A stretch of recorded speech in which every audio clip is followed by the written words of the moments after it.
So the task has fallen to me to try and sum up the past 24 hours, the past 2 days. That's impossible to do. We've heard so much inspiring stuff. We've heard so many new facts. We've met so many wonderful people. And we've had so many great conversations. And part of me, having invested a lot of time over the past year planning this conference, feels almost a sense of sadness. God, after tonight, it's all over. It can't be all over. It absolutely cannot be all over. It's hard to take everything in. I'm sure at this stage in the day, you're completely, if not bamboozled by everything you've heard, you're finding it hard to continue to absorb more. And the good news is that everything you've heard, everything you've seen, will be up on our website in the next couple of days. The interactive programme that many of you have logged into will be still there, and we'll keep adding to it.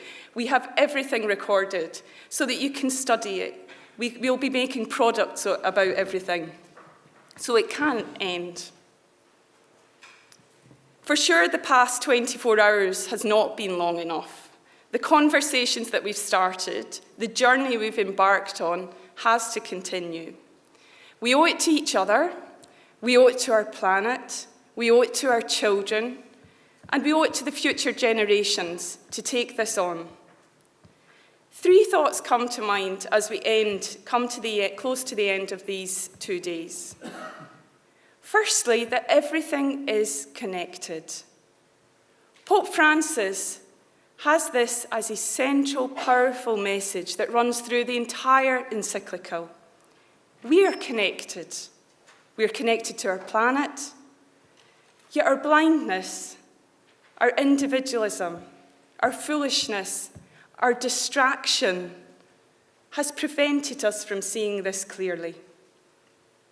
As Phil Kingston said this morning, and it just blew me away, this comment, from Future Generations. How could you conceive of an economic system based on limitless growth on a finite planet? The wisdom of men. We, first and foremost, need to reconnect, to discover that interconnectedness of everything. The whole is more than the sum of the parts. To do that, we need to take time.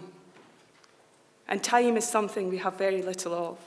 But we need to take time. We need to slow down.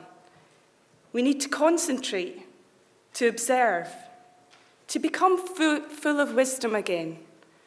Almost to go out of this building and to see the world around us with new eyes. Almost like through the eyes of a child. In fact, maybe you could think of a child, perhaps one that's unborn, or one that's just been born, maybe your grandchildren, and think of the world through their eyes. We also need to recognise that every struggle now, every struggle for social justice, for saving anything that's good, is inextricably linked to the struggle for climate justice. It's the big struggle.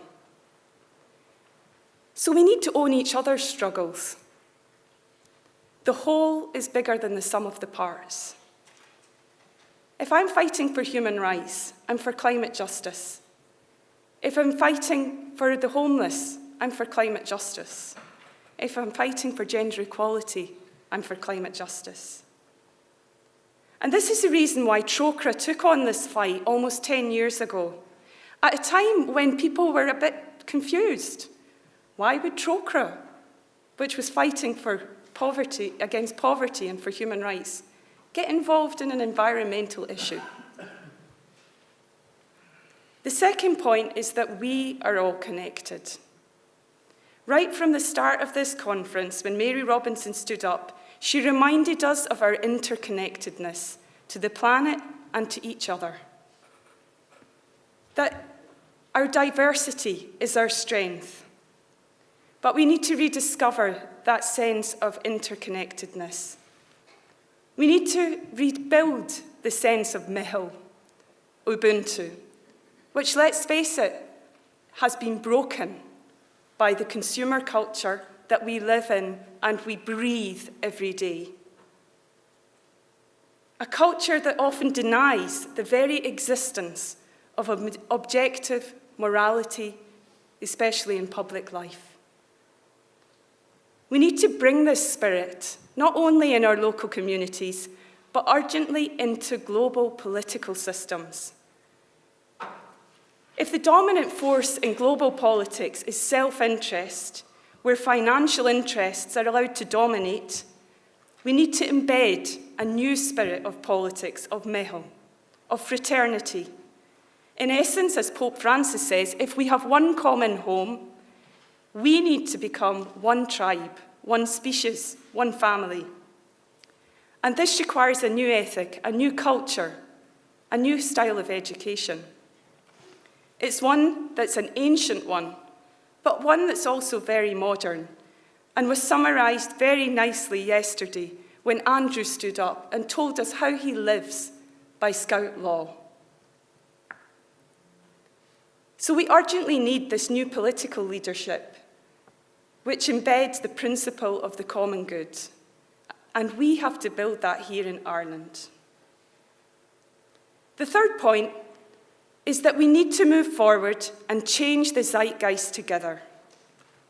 Nobody else in Ireland is going to do that if we don't take up the challenge, for we're the ones that responded to the call to come to these 2 days and to engage in a debate around climate justice. We, here in this room, can take the responsibility. At this conference, we have representatives of a huge cross-section of Irish society, with all the main cultural institutions represented in one way or another here in this room. We have the capacity to make the change. So how do we create that sense of interconnectedness, the whole being bigger than the sum of the parts?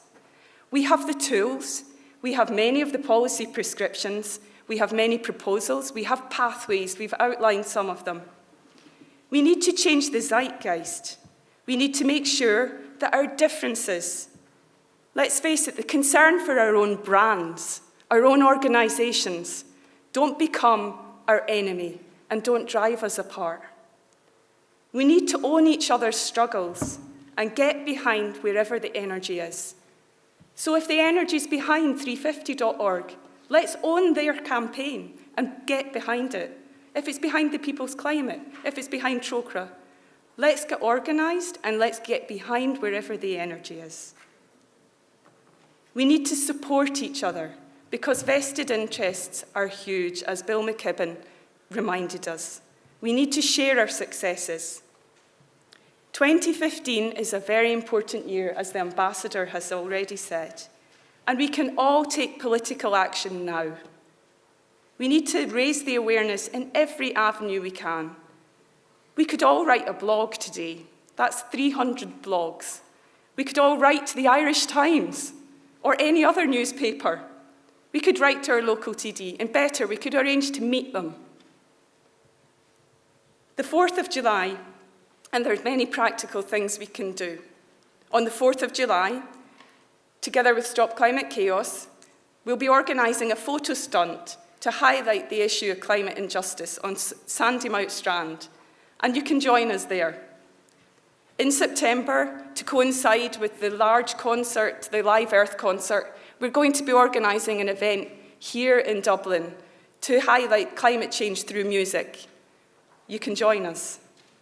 On the 28th of November, all over the world, together with the People's Climate March, there's going to be marches ahead of the COP in Paris. Why don't we aim to be there, to create a march here in Dublin, or maybe all over the country, and bring the people in all the institutions we represent? And this is just the beginning. What about next year? Because it doesn't end in Paris. My dream is that we would be back here in Maynooth next year. That we can't have this as the end. We have to make this the beginning. And this institution, and Trocaire, and St. Patrick's College, why don't we make a date? Come back here. But we come back to report on progress. Not to listen to all the fancy talks on the stage, but to report on the progress we've made. I want to end where we began yesterday, with that beautiful poem of Elise, Our Mistake. Splendid trees sway in a tropical breeze. Birds like rainbows squawk their warnings. High on branches, gathering like a flower garden, their noisy beaks talk of global warming. Burnt grass lines the crusty fields. Wrens and robins seek out hedgerows, sheltering from the sweltering heat. One by one, drop the weakened crows. Oil spills, leaving layers on the ocean. A cormorant's wing, no use anymore. His ebony feathers, blue and green, as he slowly drifts away on the disgraced shore. Thank you.